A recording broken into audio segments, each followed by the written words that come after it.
Alright guys, welcome to this episode. I just wanted to shoot a video real quick for a friend of mine, Brody. My dude asked me if I could make a video on how to make an altar.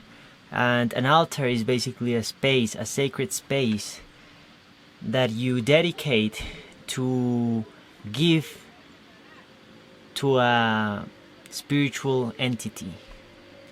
Right, and this doesn't have to sound so kind of like demonic or things like that. No, it's you are a spiritual entity. God is a spiritual entity. Water is a spiritual entity.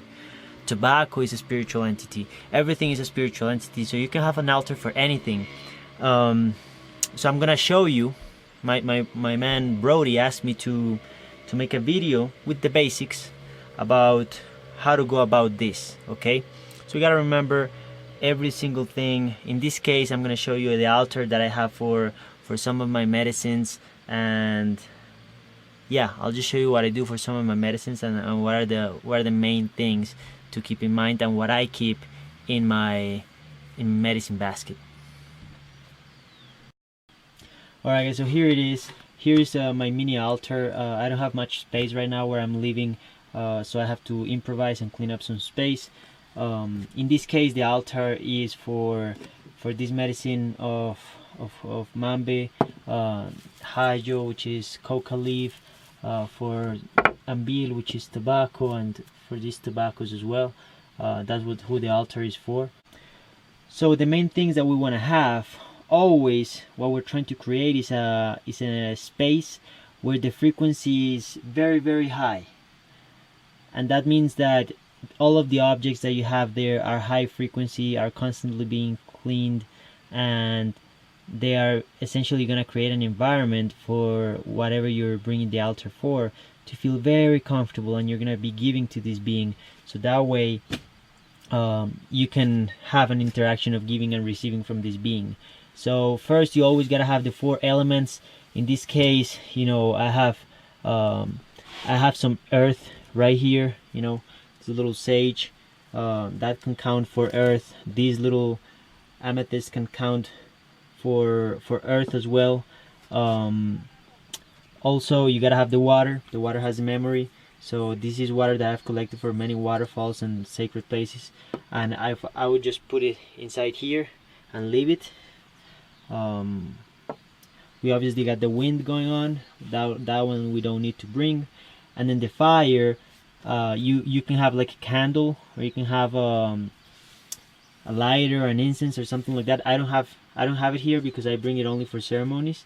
But in this representation, we can say that the amethyst can also supply that role, because this amethyst is the transmutation. It can change anything, and that's what the fire brings about. So, and there's some extra stuff that I have here that you don't necessarily gotta have it, but it helps. It's having a little instrument. This one is an angel collar, so the little bells help me to call upon that spirit and to communicate with him. Put this one here. These 2 right here are little ayahuasca vines, and it's a very special being to me, so I like to keep it close. Something very good to have also in your altar are seeds, because seeds are very high vibration, so you can add that as well. You can add crystals, you can add rocks, you can add incense, you can add sweet aromas to bring all the sweetness to that spirit, and that's about it. So there you have it, guys. That's a quick kind of like no BS intro to altars and what they are. So thank you, Brody, for shooting that question my way. If you have any question about doing anything related with spirituality, shamanism, plant medicines, nature's technology, basically, shoot those questions my way, because I love answering them, and it gives me a confirmation that people are actually needing this information. So again, remember to recap, the altar is basically like you throwing a party for this being that you're venerating or that you're showing respect to. So to that party only invite quality guests, okay? And